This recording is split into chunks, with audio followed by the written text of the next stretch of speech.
Hello everyone, I would like to provide answers and explanations about questions.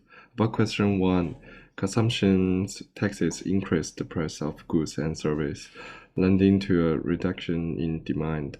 The customers would to be worse off because they would pay more of the same goods, or having to buy less of the goods at the same price. On the other hand, the producer also suffer in those in terms of reduced demand. When the price increase and demand reduce, they sell less than they typically would. This led to reduced revenue of profits. The contribution taxes also create deadwide laws.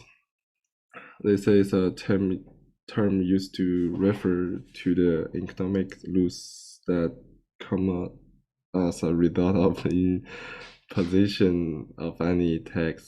It is the difference between what the government collects in terms of the taxes and the total amounts of millions that customers and producers lose because of the said tax. The tax result in buyer paying higher to amount for their tax amounts. The seller, on the other hand, will receive a lower amount because of the reduced demand.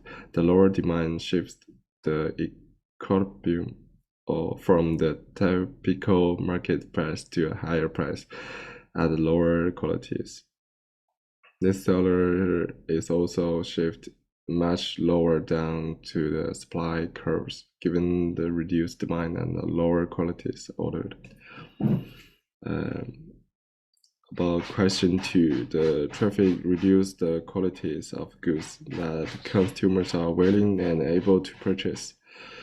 It is increased the qualities of goods that domestic producers are willing and able to supply. The traffic also increased the diet-wide loss. The diet-wide loss from the traffic is longer than the diet-wide loss from a consumption tax of equal size.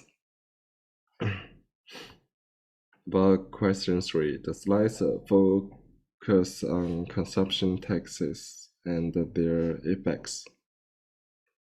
When a consumption tax is imposed, households have less money to spend on goods and services. As a result, the AD curve shifts to the left. Consumption taxes can also impact AS. In the short run, AS is relatively fixed. Overall, consumption taxes will work by reducing both the agreed demand and agreed supply. In terms of larger economic effects, this would lead to a decrease in both price levels and GDP. Now focus on question 4. The ADAS model can be useful in the potential economic impact of the tax meant to improve people's health. A tax that improves people's health could have potential long-term benefits for the economy. And this is because a healthier population is more producive and can produce more goods and services at each price level.